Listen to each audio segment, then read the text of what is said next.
Welcome, everyone. It's wonderful to see such a great turnout. I'm going to jump right in. Several well-moderated debates on critical Key Biscayne topics have been already held. All of them provided excellent insights into the issues that we face. From resiliency and sea level rise in particular, the Rickenbacker Causeway issues of Plan Z, the Bearcut Bridge, cyclists, safety, the proposed homeless encampment, undergrounding, negative campaigning, taxes, the budget, our schools, and more, all have been discussed in quite some depth. Tonight's event is hosted by GoVoteMiami, and GoVoteMiami focuses mostly on voter and community engagement. Good evening, everybody. My name is Christina Bracken, and I'm the founder of GoVoteMiami. I started it a couple years ago with the intent to create ways to engage community, engage voters, and help people understand how voting works, everything from why is it important to how does it work, when do you do it, where do you do it, what do you need to do it, and answer questions that come up. Jackie Kellogg, come on in.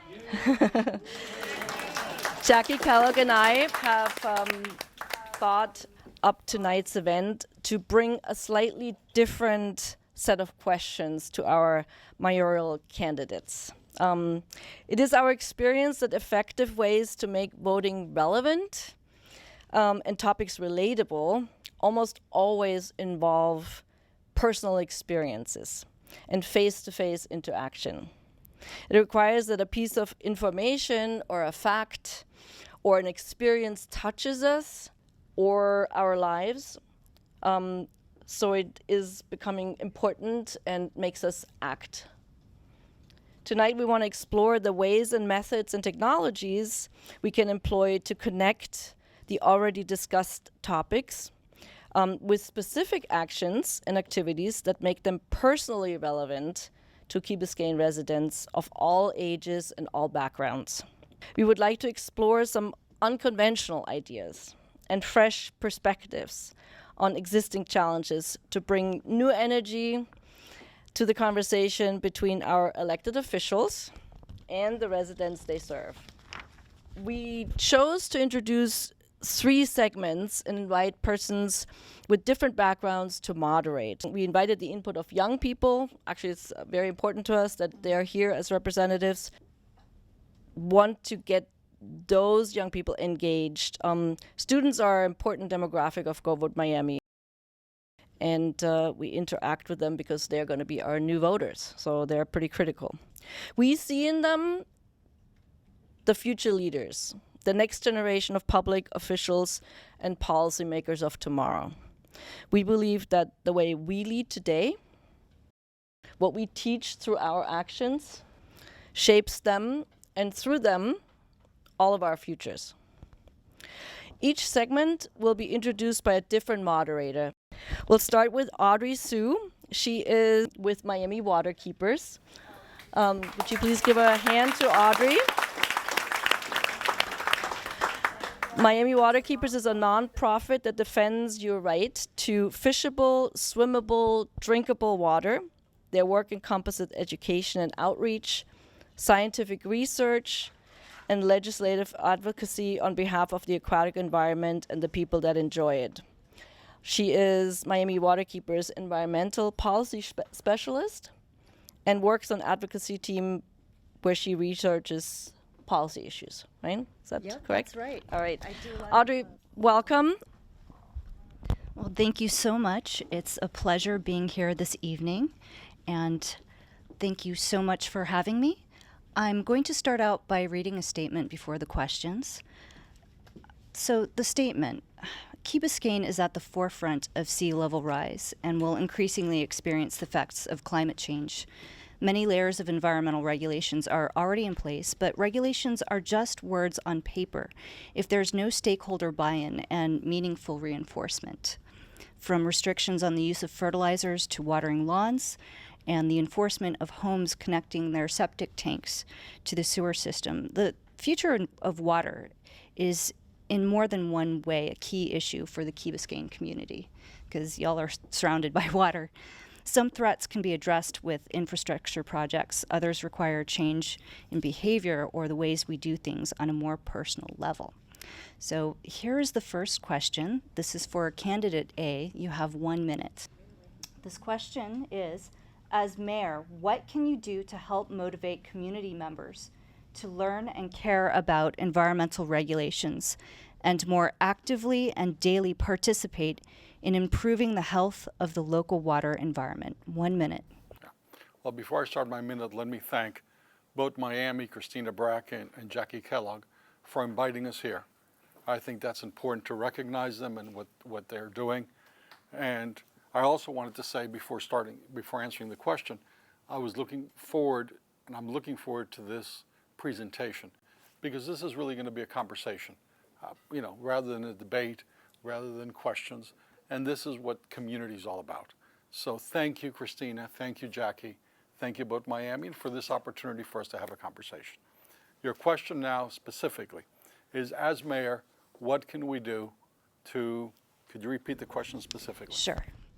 As mayor, what can you do to help motivate community members to learn and care about environmental regulations and more actively and daily participate in improving the health of the local water environment? And I should also add that after candidate A has 1 minute, candidates B and C will have 30 seconds to comment. Okay. First of all, water is the key issue in the state of Florida when it comes to environmental concerns. There's nothing more important than the health of our water system that comes all the way from Lake Okeechobee, and you take the nutrients coming down, you've polluted Florida Bay because of the nutrients coming down. So water to us is very important. Second of all, we have purple pipes here on Key Biscayne for recycled water. Those pipes were put in approximately 10, 12 years ago with a $1 million grant from Miami-Dade County, and those purple pipes have never been activated by the county. The reason they've never been activated is because there's too much salinity level in the wastewater treatment plant, and the county has not wanted to do reverse osmosis, so we can bring salinity level down and we can use recycled water for irrigation purposes on Key Biscayne. I think that's crucially important. Now, what can the mayor do? Yes. Also, thank you to the sponsors and everyone that's here. And I, too, would want this to be more of a conversation, because it's important that we talk to each other and we listen to each other. To exactly the question, to me, it's about education and communication. We need to communicate better what are our issues. We need to communicate better with our residents about the challenges that we have. And that education process that we undertake will help get everyone in line. For example, recycling. It's something that a lot of people get lost with. Education in that area would be really important. And that's something, as mayor, that we can do and spearhead in the village and also on an individual basis. Thank you. Candidate C. Thank you, everyone, as well. I would start by leading by example. I think it's really important for our government to lead in good practices. And we've passed some good laws, and we also have some really active, engaged residents that have some programs in place that are affecting exactly what you're talking about. And when I was on council, we did a gas leaf blower ban, and I also represented and sponsored the fertilizer ban, and then I went to the county and spoke on behalf of that countywide. I think one of the key issues is actually getting these bans throughout the county, because, for example, with landscapers, if they'd be better. It's a short 30 seconds. Okay, fantastic. I'm going to move on to question 2. This is for candidate B. On Key Biscayne, there are swimmers, water sports enthusiasts, young families enjoying the beach, people who love to fish and boat, pool lovers, gardeners, and all of these activities rely on water. What technologies or methods can the village employ to make information on water quality and conservation more accessible and interactive? So 1 minute for candidate B, and candidates A and C have 30 seconds to comment afterwards. So we have worked with Miami waterkeepers, and that has been a good solution for us to have a resource that we can constantly look and see about our water quality. That is something that we can expand upon, and it is important that all of us take an interest in having that kind of information provided so that we can use it as best we can.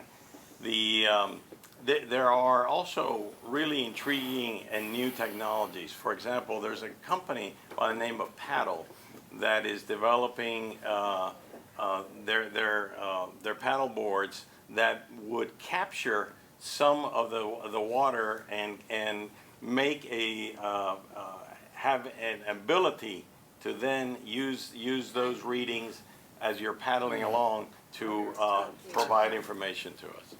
Candidate A, would you like to respond? Sure.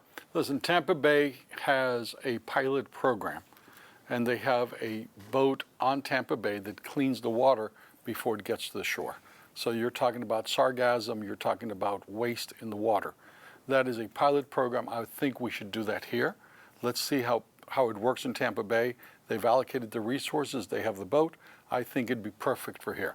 In addition to that, we need to work with the state. So the state provides more information with regards to the wastewater treatment plant as well as the county when we have contamination. Thank you. Candidate C, would you like to respond? I think we need to make it more interactive, and I think we need to have more information on our website about exactly what's happening on our beaches. We started a beach cam not that long ago where people can see our beaches, so you can see the tide line and you can see how windy it is or not.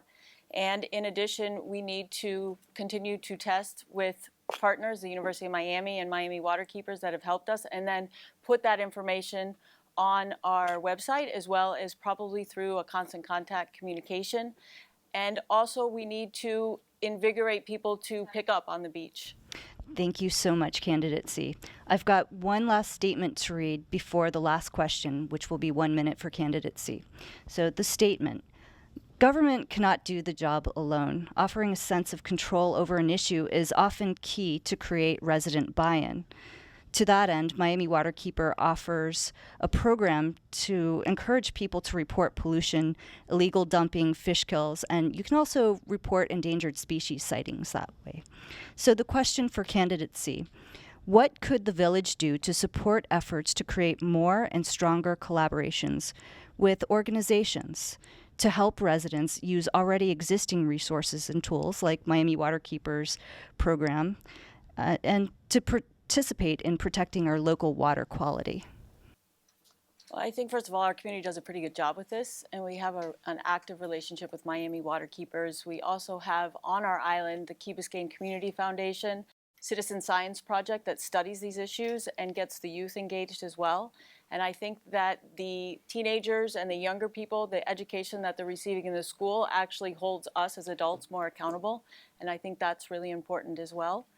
And then third, I think that we need to expand beyond that, and we need to look for potentially universities that may want to partner with us. We're a small island. We're surrounded by water. We provide a really unique opportunity for places to come and study these issues, and we could be on the forefront of it if we're smart and we go out there and pay attention and pull people in. Thank you, Candidate C. Candidate B, would you like to offer a 30-second response? Yes. As you said, government can't do everything. So one of the things that I would propose as mayor is to create a sustainability advisory board. It's interesting we don't have one, so I think that way we get residents involved, and residents that can then give information, provide advice to the board, the council, and also interact more with the village staff to try to look at these issues more closely. Thank you, Candidate B. Candidate A, would you like Sure. to? Let me turn the question around, because government cannot do everything. On issues like this, we need cooperation with environmental action groups and environmental communities. But I will tell you this, when the plastic bag legislation was being considered in Tallahassee, all environmental groups said, no, we're not going to help pass that bill. So I think the relationship has to go both ways, both government to the environmental groups and the environmental groups to government. We can't do it by ourselves. You can't do it by yourself. There has to be cooperation. Thank you so much. That wraps up my questions. I appreciate your time and everybody's time. Thank you. Thank you very much, Audrey. That was great. There are some brochures that Audrey brought for you who are interested in it. She's also very knowledgeable on some of the other programs that Waterkeepers has available.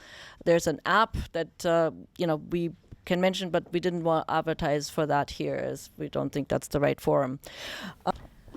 Our next segment is called Island Environment. And this segment will be moderated by two of our very own Key Biscayne teenagers. Come on up, Jonathan and Enzo.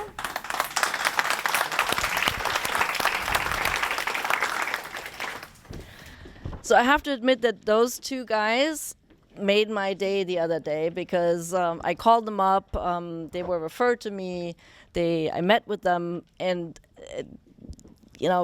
sometimes when we do the work that we do, voter registration, trying to get voters engaged, you can get a little discouraged.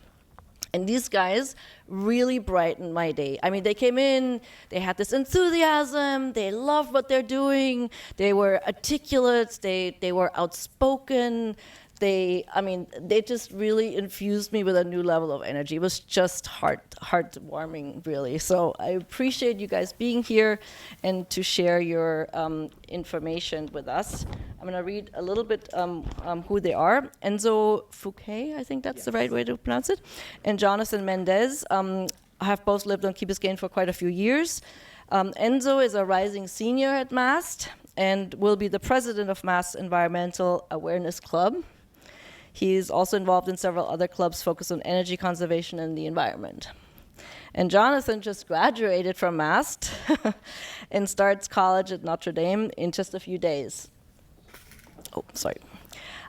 He spent his summer working on a Notre Dame community service project, right, with the Center of Social Concerns, even before school started. So that's how he spent his summer here.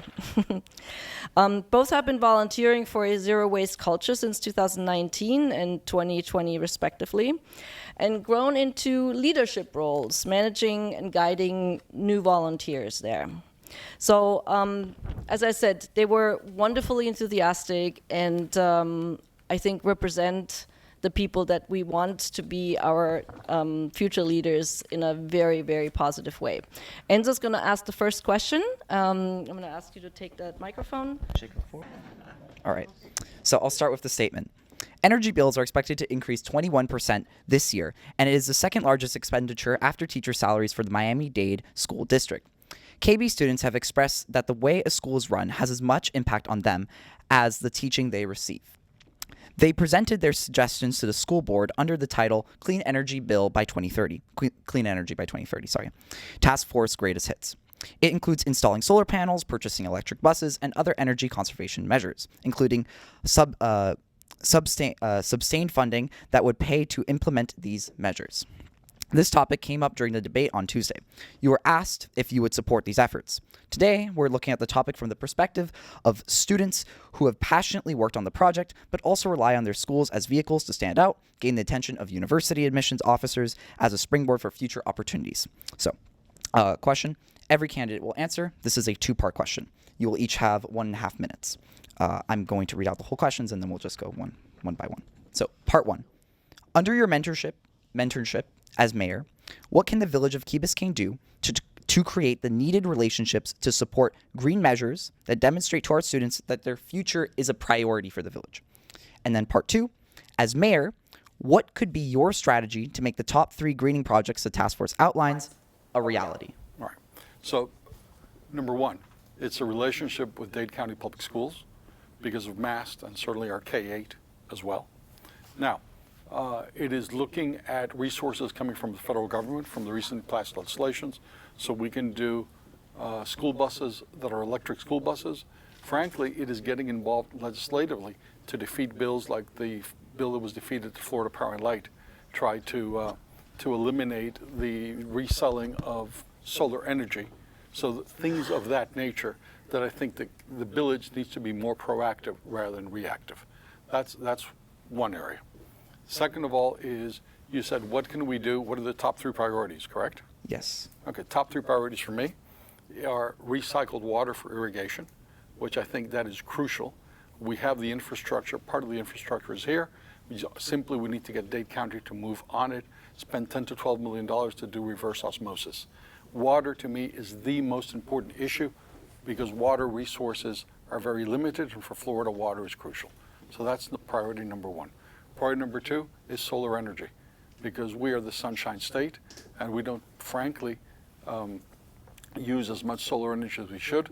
That's why the importance of getting that Florida Power and Light bill defeated. Okay? Priority number 3 is basically the beaches and our bays, how to maintain our water clean. Listen, we live in an island paradise. We're surrounded by water. We're surrounded by vegetation. Thank you. Candidate B? What I would suggest is working with the village, establishing internships. I think that would be an excellent way to get students to interact in this field. And working with the superintendent of the school system at MAST and here at the K-8 Center to promote programs that would help students become more familiar with these types of green initiatives. The second part? Yes, to me, it is about making sure that we do not do anything to harm the bay. The bay is an important resource, and so concentrate on the bay. There's a back bay study that needs to be completed that will give us some more information about how to deal with the issues of our bay. And of course, beach renourishment and securing funding for that is an ongoing battle that we should continue so that our beaches are preserved and preserves our property values. And finally, I would look at the area of walkability. I think that shade trees are a perfect way that we can work towards having people get out of their cars. If we don't provide that shade, then it's very difficult for people to embrace the walking issues. All right, thank you. And candidate C? First, I'd like to ask you, I think you mentioned 3 things that were part of your task force initiative that you wanted us to address specifically. Am I right or not? Or are we just coming up with our own ideas? Yes, but you can respond more with how you would So what were the outline. 3 things that your task force came up with? I believe it had to do with electric buses, the waste goals, and energy as well. Oh, yeah, solar, the solar. Solar, electric buses, and what was the second one? It was waste, right? Yes. Okay. The first part of your question was about what can we do as mayor to initiate green measures within our community. And I think there's a couple things, again, leading by action that we haven't done yet. And one is to have recycling bins around our community that actually separate the recyclings that's happening in a lot of different communities. And I think that would be very helpful. We have an educational advisory board that we can work with to make sure that we have touch points with all 3 of our schools. And I'd like to see us have the students come forward and tell us what are their initiatives, what are you learning that you want to do? And then we can mentor the students to have them go to the school board, go to the county commission, because one of the things I know is that government listens to kids. They want to listen to them. They want to motivate you and make you leaders. So we, as a government council, can help initiate that and try to help you work through some of the roadblocks. One of the things I learned with the electric buses is that the county actually the school board has the money right now, but they don't have the infrastructure to buy the buses. They have the money and they can't buy the buses.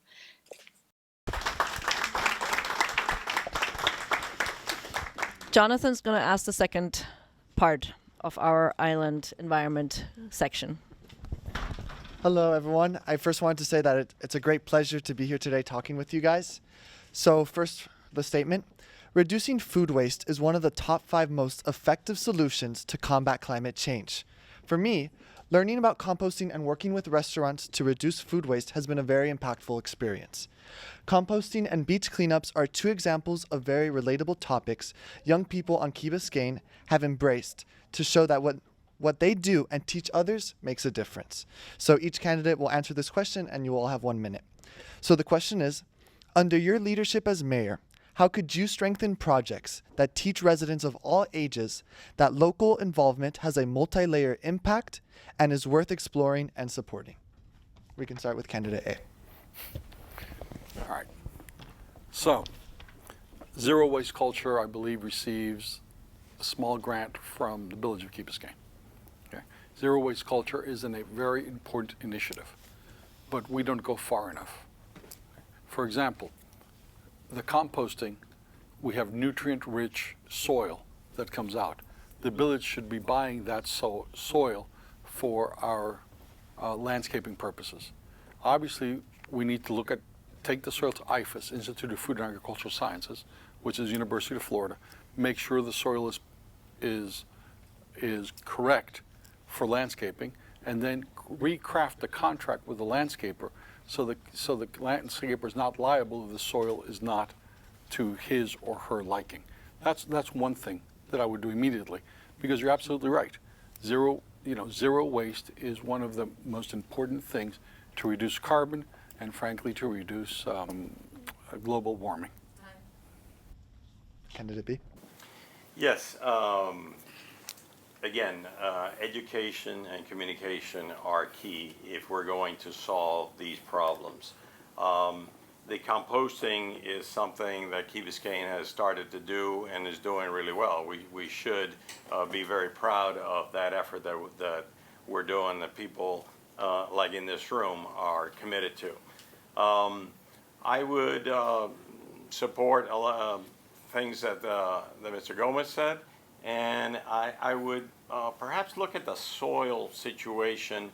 And one other idea that could work very well, and it's part of the education process, is having the soil be used at the schools and having the students somehow get very involved with that and maybe have a garden of some kind. So that could be something that is very useful to use that soil from the composting. Awesome. Thank you, Candidate B. Candidate C. I also think zero waste is a great thing, and the composting is a great addition to our community. I've seen young people with their buckets and their stroller going there on Saturday mornings. It's also a friendly thing. It brings us together, so it accomplishes 2 things. I'd also like to encourage more public transportation. I'd like to work with the county to figure out the bus route to see. I now understand that it's very reliable to get to Brickell in the morning, but it's tough to get home. I think we can change that. We have a lot of buses which are great that take kids to school, but they idle for a long time in our community. So I think we need to try to find a way to enforce no idling and maybe have a specific area for all the buses instead of having them all through our island. There's a huge waste of emissions there. I'd like to revisit the use of plastic in our community and see if we can have a better impact at the state level and see if we can do stricter enforcement. And then I'd also like to look for new initiatives and ask the students to give us new ideas all the time. I mean, these are the ones we're thinking about now, but there's something new coming along. And I know that the school system is not doing a good job with waste on the meals. So I'd like to see that change too. Awesome. Thank you guys very much.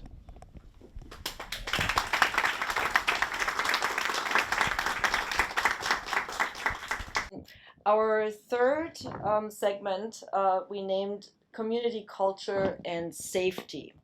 And what we like to do is explore a little bit about who are we as a village. We're discussing a little bit the One Village idea. Martha is an FIU professor. She teaches here at FIU. She teaches American literature and literacy environmentalism. So she's also used to college kids, and we wanted her to, kind of be the voice, so to speak, of some of these questions that have come up in some of the other debates. And I hope you enjoy that segment. Thank you for having me. I'm very happy to be here. Give a quick round of applause to Martha. Thank you. Yeah, I'm very happy to be here. Thank you for having me, and I'm happy to get to know the candidates. I'm a ringer from Coral Gables, so this is all news to me, so I'm happy to hear what Key Biscayne likes to talk about. Similar format, I'm going to be reading kind of framing statements, and then each candidate will have 1 minute to respond. No rebuttals. So this will just be going through the candidates. And I think I'll start with candidate C in the first question and then go backwards. So C, A, B, just to, mix it up a little bit. Okay, so the first framing statement. Many great things are going on Key Biscayne, and many positive things are being accomplished. Making sure that residents know about what happens in their community means to understand how people of different ages, language, and backgrounds consume and accept information. So the first question for each candidate, starting with candidate C, as mayor, what would you do to communicate good news with the goal of inviting engagement and inspiring the sense of pride that comes from knowing we are surrounded by competent, hardworking, and well-meaning individuals working on our behalf? So again, 1 minute per candidate, and the question is, what do you think are the most effective modes of communicating what the government is doing? Candidate C, please. It starts with council meetings and making sure that people know when the meetings are happening and that they're recorded and easy to find after they've happened. And also that people can zip through and get to the place where they want to listen to a particular issue, that they don't have to watch the whole thing. I think our newspaper is really important. We have a local newspaper that's been out here for a long time, the Islander News, and a lot of people rely on that, as well as it's online, as well as in print, and you can get it at your doorstep like you did 50 years ago. We have another source of information with the Key Independent, which is one that's only online. I think it's important on our phone we have an app that people need to know how to use. Sometimes I think we actually use too many ways to communicate and we inundate people. So I'd like to give people the option of picking how they get their information. But our website has been recently updated, and it actually has caused more confusion probably than help, because people are used to what it used to be. So education's a tool here also. Thank you. Candidate A, please. 1 minute. First of all, Martha, it's good to see a Golden Panther, a fellow Golden Panther. I'm a boomer, so I like personal communications. Now, obviously, that can't be all the time. So what we need to do is we need to streamline the public information vehicles that we have. Okay? Right now, we have a plethora of them. We receive different emails, it's information overload. Second, I think more importantly than putting out the information is to have the mayor and other elected officials meet with residents personally, one-on-one. And I think that is crucially important.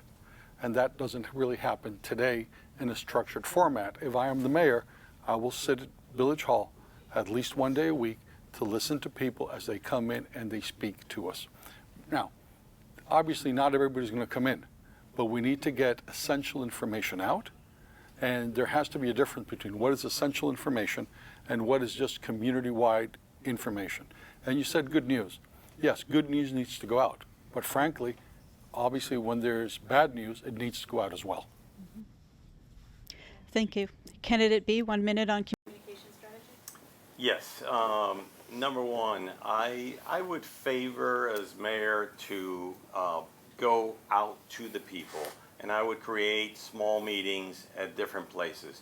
We need to break down the barriers that separate us, and the condos is a perfect example.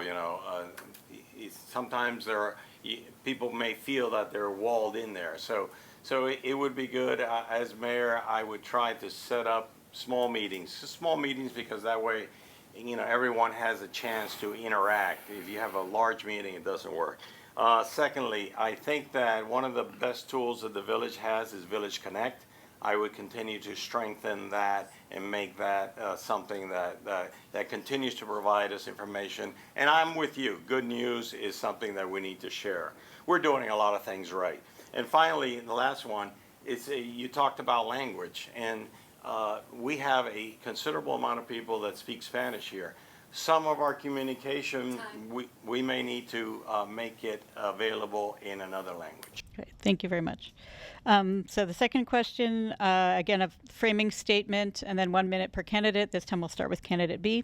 So the framing statement: Key Biscayne is a melting pot of cultures and resident profiles, blending such a diverse group's needs for inclusivity, transparency, safety, communication, and cultural sensitivity is no easy task. Currently, the village of Key Biscayne employs about 130 full and part-time employees. 38 of them are police officers.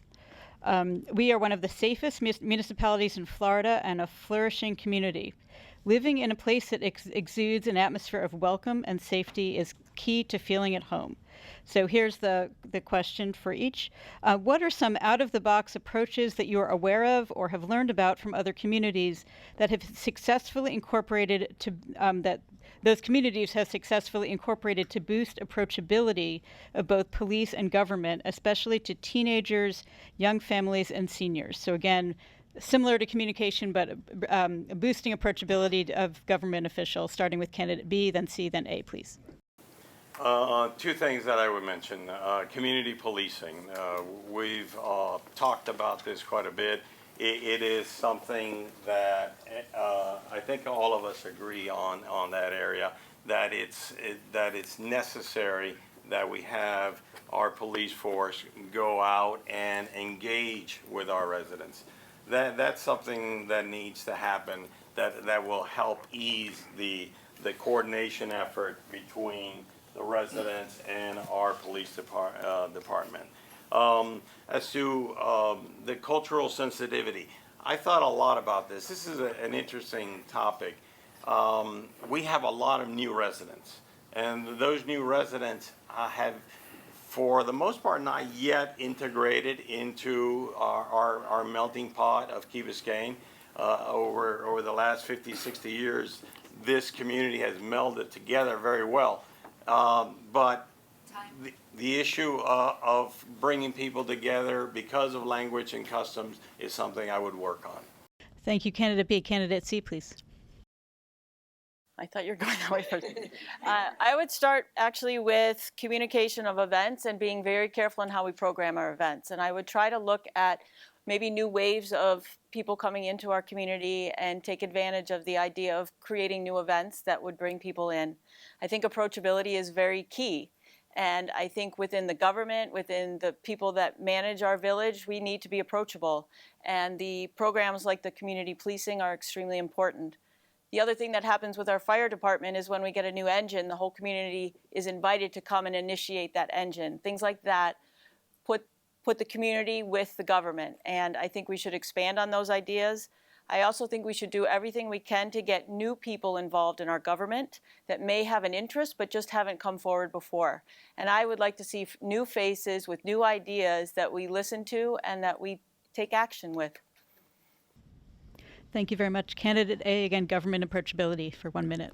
So you had a two-part question. One was policing and the other was approachability. So let's take policing first. I am fully, completely in favor of Ed London's idea that he has been harping on for a number of years about community policing. Okay. That needs to happen. And in addition to that, I have proposed having an auxiliary police officer program. These are people who are certified police officers, carry a badge and a gun. At no cost to us, they volunteer their services to Key Biscayne. They're perfect to handle our traffic issues and to do policing within the communities. Now, let me agree with Katie. I think what happens here is that we have an insular village government. The doors need to open. Everybody needs to be heard. Everybody needs to be welcome. Everybody, frankly, needs to opine and be equally respected. Frankly, good policy comes from everybody having different viewpoints sitting around the table. That's how you get good policy, not from group thinking. Thank you very much. So the next framing statement, Key Biscayne is a modern and wealthy community. We should be at the forefront of technology and innovation in our approaches to solve problems, but also in offering opportunities. So this is, again, a 1 minute response question, and we're going to go A, B, C. So here is the question. In your opinion, is the village of Key Biscayne doing enough to show residents how new technologies are applied to learn, to solve problems, and to create a sense of community? Why or why not? Candidate A, please. Speaking for myself, I don't know technologies. So now let me this. It really is. So we need to define what the role of our local government is. I don't think the role of our local government is to provide excellent services. That is for the whole community. I don't think the role of our government, I may disagree with my colleagues here, is to provide education on the use of technology. Okay? I don't, basically, what are the basic services that we pay taxes for to provide? Okay, police, fire, trash, things of that nature.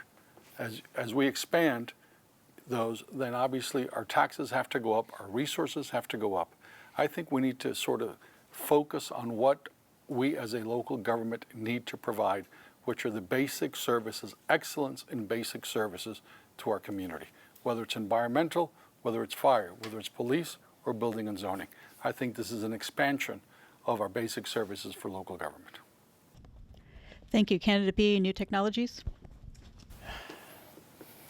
As always, we need to be open to new technologies and how they can be used. Obviously, there's the issue of privacy, that you don't want to stumble into things that, you don't want that technology to overcome the uses that our folks here as residents will want to use.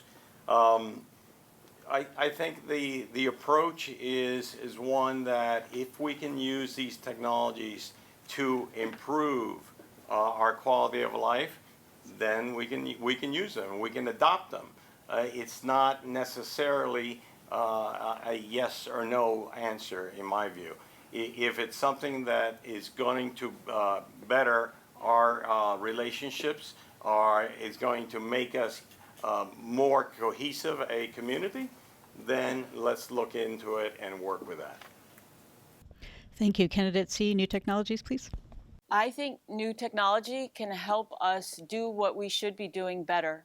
And I think one of the problems with government a lot of times is it's actually behind the curve with technology and providing even just basic services. Like, for example, in our community, you cannot go online and register your children for any activity here. You have to actually go in person to the community center because our technology is not updated to handle that. And that's something that we need to do better. We have license plate readers that when they were first introduced were not considered something that we wanted because we had concerns about privacy, even though it would help us with our safety. We've adopted that, and it does make our community safer, and it assists our police officers. So I actually think technology is incredibly important, and I think we need to look at how we're doing it. It tends to grow in a fragmented way when you're dealing with government.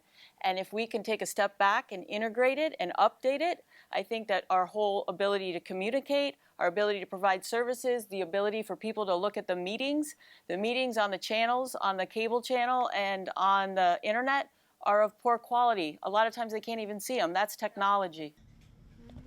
Thank you very much. Now I'm going to ask a series of questions about volunteerism. So the kind of framing statement is volunteerism is an integral part of our island culture. Our village charter stipulates our elected officials serve without compensation. Many of the village's task forces and projects on the island are run by volunteers who selflessly offer their skills, expertise, and considerable time to improve the community around them. So the first question for each candidate, and we'll do B, C, A this time. So the first question is, please share with us a bit about your own volunteer experience and point out what particular experiences you're most proud of or you most emphasize. Candidate B, on your volunteer background. Good question. 4 decades of volunteer service to this community. I've been privileged to have been involved with the incorporation here in 1991. I was on the first council. I volunteered at my church. I was then also the mayor in 1998. All these things that are important to our community, that level of volunteerism, that level of commitment to our community, that's something that I'm very proud of, that I've been able to do this over so many, many years to serve my community, never looking to get anything out of it except doing what's best for the interests of this community. Thank you very much. Candidate C on volunteerism. I think probably everyone in this room has been a volunteer in one form or another, and we all know the benefit of that and how good it feels to provide something just because you want to do it and to work with people. So some of the things that I've done in this community, and it really was the spark that got me sitting up here today, was I was interested in a dog park, and it took 7 years, and it took a lot of, everything in this community is fought for. And we like it after it's here, but you have to go through a lot of opposition to actually make these things happen. But you get tremendous satisfaction. We're going to get a new library completely funded by the county. That's something else that I advocated for and feel really good about. And all of us up here are offering, and we want to serve. We wouldn't be sitting here if we didn't want to serve in that volunteer capacity. So I think it's a special relationship in our community, and I think it's brought us better results than if we'd done it any differently.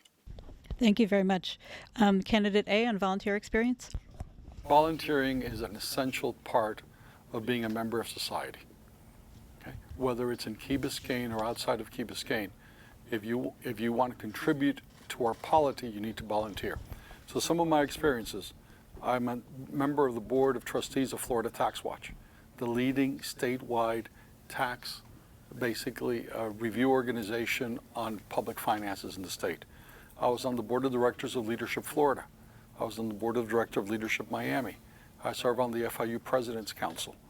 I sponsored a scholarship in political science at FIU. I was a board member of Metro Miami Action Plan, which was what crafted the future of Miami-Dade County moving forward, and that was approximately 5 or 6 years ago. I also have a significant list of other activities I've been involved in, but those I think are the most essential and frankly the most that I'm proud of. Oh, one final thing. I was on the board of Goodwill, which to me that is a very personal item because it's our disabled community. And I think that's very important. Thank you very much.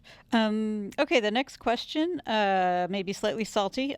All three of you are running for mayor because you feel passionate about your community, and all three of you feel that your skills are critical to Key Biscayne's future. How would you lend your substantial talents and energy to support Key Biscayne going forward in case you do not win this election? Candidate C, Candidate A, then Candidate B. So Candidate C first, please. I would probably follow the same path I did when I got off council, which were the things that I felt most passionate about I continued to work on. And the two in particular was definitely the county library or the library initiative in our community. And then the second thing was the beach renourishment and the federal funding. And I've stayed in contact with people at the Army Corps trying to make sure that we find the right path forward to get some significant funding to care for our beaches over the next 50 years. So if you're not sitting in a seat up on council, I think it's very helpful to find the areas that you want to make a difference. I also helped update that website that isn't that user-friendly, so sorry about that. But so find your thing and do it and kind of stay in your lane. You don't have to do everything, but that's the way to accomplish something and get it done and then move to the next project. Thank you. Candidate A? Sure. I've never served in public office. This is the first time I'm running. My colleagues have served in public office. So let me tell you a little bit different perspective. I have been active in Key Biscayne for a number of years. As a matter of fact, in 2019, I brought the issue of the privatization of the Rickenbacker Causeway. I spoke to the mayor at that time. The mayor alerted him that this was coming. The mayor brought it to council to have a study done, similar to the study that is being done today, 2019, and the council did not act on it at that time. Frank, that's just a perfect example of community involvement and volunteering your talents and your vision to better this community. That's a perfect example. Mm-hmm. Thank you very much. Candidate B. Over the 40 years that I've been here on Key Biscayne, I've had periods of time where I have been in office, 3 successful campaigns that I participated in and became part of the village government. But then there were times where I wasn't, and all that time was times where I was still communicating with different council members, with different mayors over the time, and providing support. As part of my job with Miami-Dade County in intergovernmental affairs, I was keenly aware of the issues here and collaborating with different individuals in trying to continue to have this excellent quality of life and this great community. So yes, to answer your question, whether in or out of government, I will continue to serve my community. Thank you very much. Okay, so this is the last question in my bracket, and we're going to go ABC. All three of you have now shaken hundreds, if not thousands, of hands and have been to many meet and greets and debates. What have you learned about yourself and your community that you might not have been aware of before you started your campaign? So candidate A, please. So my wife says that I'm crazy, that I must have been riding my bicycle, fell off, and hit my head on a rock. Because I've never run for public office, and frankly, I'll tell you this. I thought the community was a little bit different, and I have been subject, as Joe here has as well, to different negative mailers and attacks. I thought we were a community that was much better than that. And these are external forces that have come here to Key Biscayne to try to influence an election. I think that's wrong, okay? And I think as a community we need to grow up, we need to mature, and not allow that sort of negative campaigning to come here. I feel for Joe because he received them, and frankly, I fear for myself because I received those attacks. So that's one of the things I've learned about Key Biscayne. Okay? What have I learned about myself? Frankly, you know, I have a salty personality, no question about it. But I have learned through this campaign process to be a lot more open, to be a lot more accessible, okay? To be... Good to end on accessible. Thank you very much. Candidate B, what have you learned on the campaign trail? I continue to be amazed how great a community we are. And people are anxious to communicate with us, okay, on the campaign trail. They call you back. They want you to stop by their house and knock on their door. People have a very, very good understanding of what's going on, and they want you to communicate with them. And that's one of the things that, even though I've been at this for many, many years, it never stops to surprise me how important it is that our local government is so well received by our community. And about myself, I think the need for this stamina, because with communications the way they are now, we're on 24/7. So it is a harrowing experience to be that engaged all the time. Thank you, Candidate B. And Candidate C, what have you learned campaigning? First of all, you got to put yourself out there, and you have to make yourself vulnerable to the community, and you have to be authentic. And I think that's really important, and I think it gets well received. I think you also have to tune out the noise, and you need to focus on the issues, and you need to make sure that you have a thought and a position on those issues, and that you stick to what you believe in.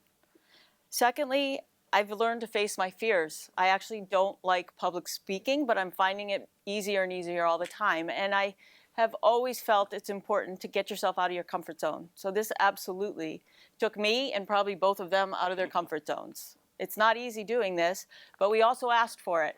I'm not saying that you have to feel sorry for us because everybody decided to do this. We have an active, engaged community, and there's high expectations out here. And we know that we need to meet that if we hold that role. And I think that's important to understand. And I think that we have a balance in our community between wanting to be a really quiet, sleepy, laid-back community with high energy and high services, and we have to meet that as well. Great. Thank you all for your answers. Thanks so much.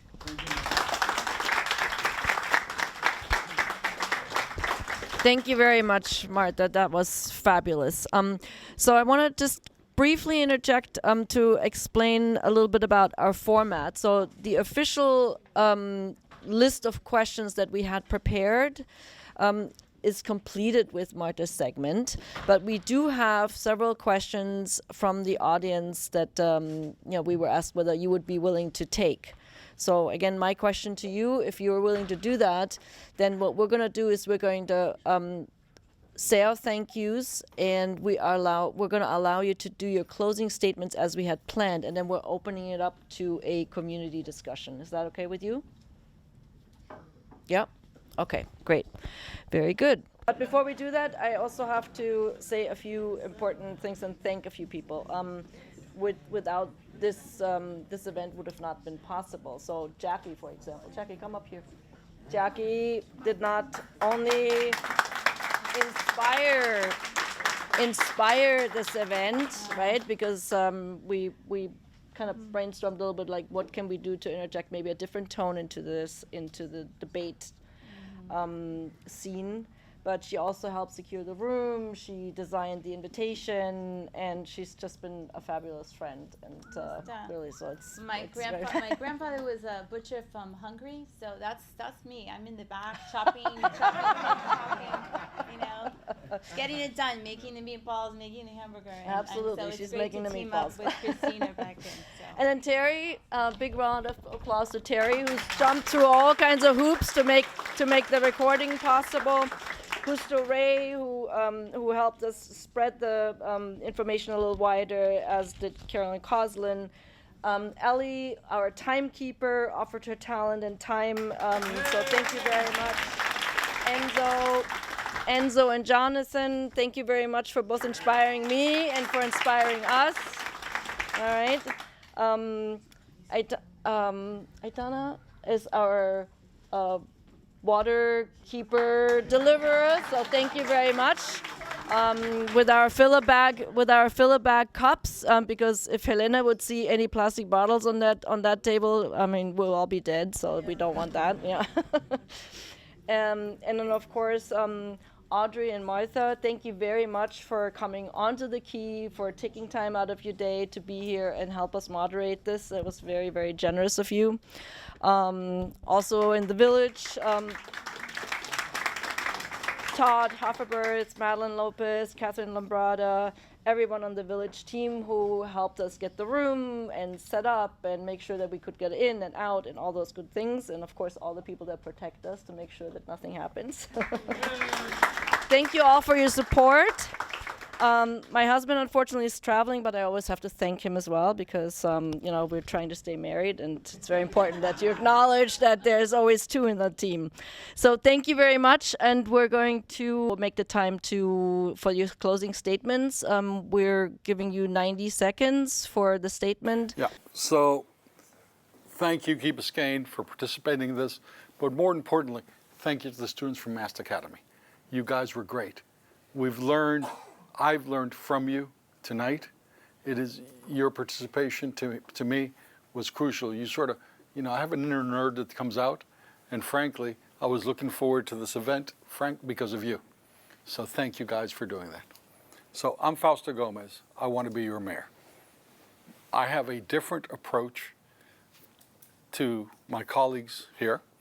My approach is more seasoned. My responses are more concrete.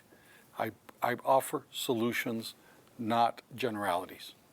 I look forward to moving our community forward, all of us together, working together and moving our community forward. I look forward to opening the doors so that every single member of this community is respected, heard, valued, and their opinions are considered. I think that's how we build a community, and that's how we build our strength. Key Biscayne is a wonderful place. I love it. I've been here enjoying life here in Key Biscayne since 2001. That should not count. What should count is who has the skills, who has the knowledge, and who has the capacity to lead this community. I offer myself to you and appreciate your support. Fausto Gomez, 137 on the ballot. Thank you so much.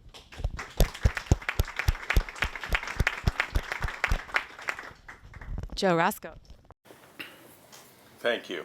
I'm Joe Rasco, and I'm running for mayor of Village of Key Biscayne because I love this community and I'm ready to serve once again. I've had this very long service record, and I offer that to you as a way that you can understand that I am the candidate that will get us to the next level here. The importance of tonight is about learning about the environment, and I wish we would have had more time to work with the students and listen to them. They have great ideas. The village has done a lot already in this area that we should be very proud of, and that is we did the conversion septic to sewer. We have a fertilizer ordinance. We have an irrigation ordinance that we've passed. We are moving in the right direction. This is important that we continue this increased communication and education. There are great people, Elena Iturralde, there are people like Manny Rionda. Those are the people, along with a lot of people that are here in this room, that are helping us bridge our understanding of environmental issues. We need to support that, and we need to support something that I offered today, the Sustainability Advisory Board, as a step to get more people involved. Thank you, and I ask for your vote on August 23rd.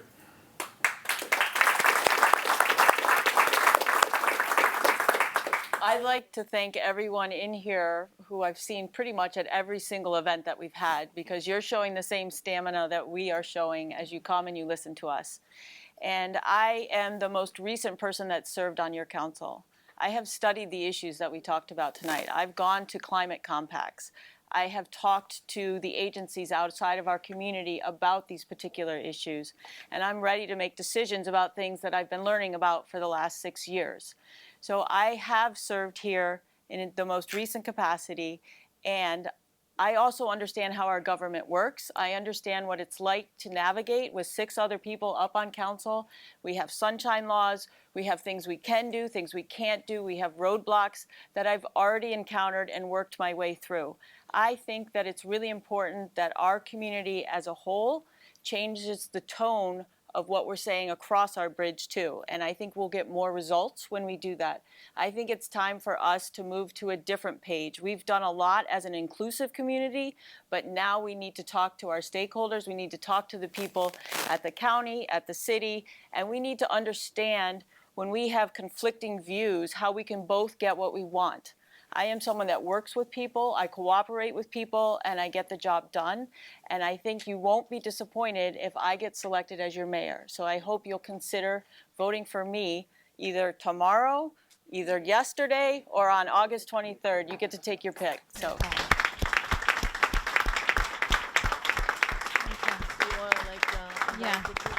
Yeah. So, like we promised, Holly, come on up. My name's Holly Thorpe, and I'm a 10th grader at MAST Academy, and I'm also part of the Green Champions. Since 6th grade, I've been advocating for electric school buses for Miami-Dade public schools, and I've spoken in front of the school board twice, and I did get their promise that they would get electric school buses. I basically just work to reduce CO2 emissions. So my question is, I would like to ask the candidates how they would support both our community and our schools become net zero waste and clean energy places by encouraging or requiring the use of solar energy, electric vehicles, including school buses, and reducing single-use plastic. Will you as mayor keep pushing our school board to ensure MAST Academy achieves these goals? At the same time? Yes, I absolutely would. No, I think it's really important, and I think if you can't get them converting the whole fleet, change your ask. Say, let's get one done this year. I brought you the money, I gave you the exposure. I mean, this is what you did. And then if they're not saying yes, you go to the county commission. And then you come back to your community, which is us, and you say, okay, help me. And then we create also some energy behind you, and we go out and we support this initiative. So I think we can work together with initiatives like yours to bring results where you feel that satisfaction that you made a change and a difference. You just didn't study something and advocate for it, and it'll come in 20 years. I mean, you have to figure out what can you do now, and then ask what that is. If they say no, figure out another way around and ask a different way. And I think you'll find that you'll be successful. You've already accomplished so much. So that's how we can work together. Yeah, thank you. Holly, I would second the motion. You've done a fantastic job, and it's up to us in a leadership capacity. So as mayor, it's my job to advocate for your needs. And frankly, there are the needs of all of us, okay? Reducing CO2 emissions is something that we all should be working for and trying to do it as fast as we possibly can do that. I applaud your efforts. We need young people to be involved in this and to get us, the older folks, to support the efforts that you're making. And we can do that by advocacy, and that's by going to the school board with you, okay? If that is the position that the council takes, we should be advocating in the same way towards these goals that are meritorious goals for our community. Thank you. So Holly, so I have a little bit different approach than my colleagues. Let me tell you concretely how we get it done. Okay, so now we have flowery speeches, but let's talk about reality. I think the village of Key Biscayne has to be more proactive. I think our village is reactive on many issues. Let's talk about the schools. One of the things that I've proposed is that our village set biannual meetings with the superintendent, the school board member, and certainly our principal to move forward the village of Key Biscayne's agenda to make sure that MAST Academy and our KH school are the best in the system. Obviously, that also includes items like electrification of school buses. It includes items like solar. The village of Key Biscayne can help. The village of Key Biscayne has individuals in Tallahassee that can help craft public policy. Okay? And I think that's the value that we bring to you, and not only to MAST Academy, but also to Coast, the high school down south, which is analogous to MAST Academy. And I'll tell you something. Do you know that Coast students were the first ones who brought the plastic bag issue to Tallahassee? Okay? Yeah, and so that's crucially important, and I'm very proud, very, very proud that Coast students reached out to me to help them try to enact that policy in Tallahassee. So, of all these people, they came to me. We had legislation filed by Senator Bullard and Representative Keon McGee in Tallahassee, and then it was Representative Richardson. We moved forward, and then obviously the opposition was great to doing it, so what did we do? Then we passed the styrofoam prohibition so that local governments can prohibit styrofoam. Although we are blocked from plastic bags and things of that nature, we now we can prohibit styrofoam in public events. So that's how we specifically can help you. Holly, thank you. Thank you. I can tell you that, Holly, you're very modest because Holly has really been championing this. There was an amazing article written in the Miami Herald, if you want to search it, written by Linda Robertson. I think it was called The Yellow Bus Goes Green, and Holly went on the bus with a device that she actually created to measure the carbon monoxide. And, I was there, I checked out the electric bus. Also, so you know that, for example, my 3 kids, we decided to go with our feeder pattern, Coral Gables Senior High. They did the International Baccalaureate program. What I learned is Coral Gables High also has over 500 special needs students. It's within our feeder pattern. That's where you go, ESE, and other disability issues. Many of those students take that school bus, and they're already vulnerable. Their immune system's already vulnerable. They're on that bus sucking up that carbon monoxide. So once you open that door and you realize how much electric school buses will change our lives, you will become a champion and a fighter like Holly. Thank you. Thank you. Do we have any other questions? So this one is from Elena that she's asked on the Zoom. What changes are you willing to make to ensure that local vendors such as Winn-Dixie, Patagonia, and CVS stop using styrofoam? That is one of the questions she asked. If we can. Okay. Yes. Under state law, we cannot prohibit them from using styrofoam or plastic bags. We're completely prohibited. Now, we can look for incentives so they can stop using styrofoam and plastic bags. Okay? And that's really a discussion that the council needs to have and the manager needs to have. What sort of incentives can we provide our local businesses to wean them off of that? But let's be clear, state law prohibits local governments from, basically from us enacting policy. the city of Coral Gables. Can I ask a follow-up really fast, candidate? If you're elected mayor, so how do you intend to reduce the use of single-use plastics through incentives? Well, for example, the city of Coral Gables had a court case that they won at a lower level, and then they lost at a higher at an appeal level, and they were providing financial incentives to businesses, so they would not use plastic bags and things. That's why I'm saying that really needs to be studied by the council and by the administration, and certainly by the budget. This is a very good public policy. I think the only way to do it right now, because of the state prohibition, is through incentivizing businesses. Thank you very much. Yes, I've thought a little bit about this. I think that the village should partner with the Chamber of Commerce, and let's go to our restaurants and let's develop with them, let's say, a gold standard, so that we can say things like eliminating the styrofoam and single-use plastics, that be part of the criteria for you to get a gold standard. So the incentive would then be that we as residents are looking at whether or not they're trying to achieve that level of improvement in the way that they provide us with the resources, especially in the to-go items. Thank you very much. Candidate C? I think it's time to go back up to Tallahassee and see if we can do something about the state banning of plastics. And I think we could try and ask for an exception for barrier islands. It doesn't have to be the whole state. I think we could come at this at a slightly different angle and say, look, our community is particularly vulnerable. We have marine life all around us, and we can use the studies of the University of Miami in the Rosenstiel building, or the departments, to give facts up in Tallahassee. And so I think that that would be a great approach, and at the same time, in parallel, do things in our community to discourage the use of it. We banned plastic straws, and we have done things to initiate this process, but we just need to take it to the next level. Yeah. So, Katie, that's a great suggestion. It's already been tried.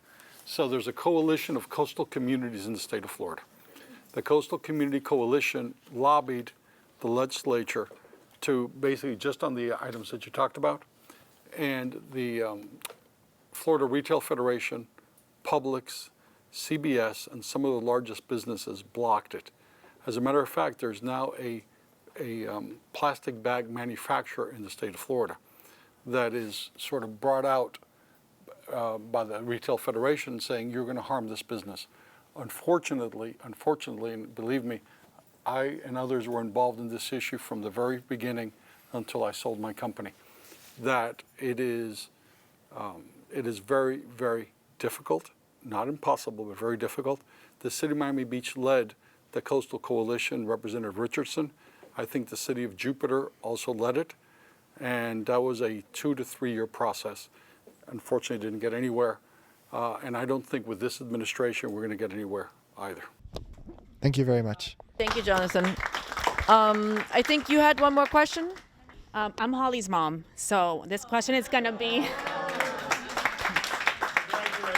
Thank you. So my question is also regarding electric vehicles. We have a lot of condos here, and a lot of them don't have charging stations.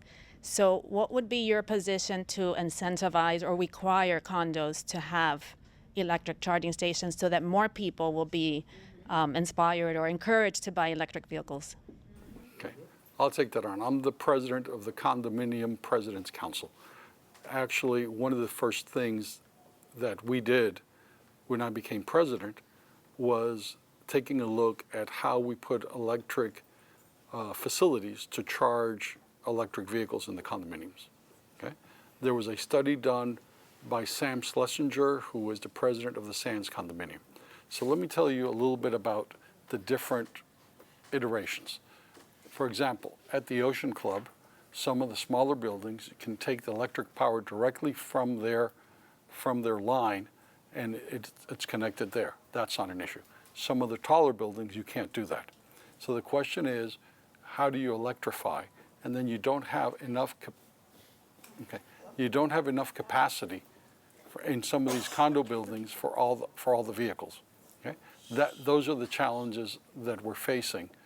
I don't think you can force a condo board to do it, but I think the residents of that multifamily property can bring it to their attention in order to get it done. I would say that we should absolutely encourage the condos to do that, so that provide that service to their residents. I would say we need to look and see whether or not we can ask them to formally do that in terms of our own internal legislation. But first, I would approach it as a project that we take on as a village to ask them to do it voluntarily, so that we're not forcing them to do something. And yes, in some cases, it's going to be very difficult to do that because of the structures and the way they were built at the time they were built. So we need to see if there's other technologies or available uses that can facilitate that, so that we can implement that in our condos. Thank you. I think what I would propose is to start with an environmental impact and interest study throughout our community. And I would see how many people responded to that and see what the need was in the individual condos as well as the homeowners and in the public spaces. And once we determined what that need was, then I would develop a program to try to help incentivize that need and get it done for the people in our community. But I'd want to know the data first. Thank you. I have one follow-up question. So now that I understand it's an infrastructure problem, how do you feel about the village having superchargers instead of just the basic chargers, which I think would alleviate a lot of that problem if people could charge within 30 minutes? Yes. Yes. I'm trying to say no to just be different, but no, I do think that that we should also partner with people wherever we can to see if we can not put the burden on the taxpayers, and see if there's some programs that would allow us to put those throughout our community. Thank you. Thank you. Well, thank you again very much to our three candidates. That was a very lively and interesting discussion. I hope you gained a few insights that you didn't have before. I hope you felt it was a little bit more personal. And we really appreciate you all coming out. It's always nice to be in our communities and kind of, see old and not so old faces, and especially seeing more young faces. That was really great. So thank you again for MAST students to come out.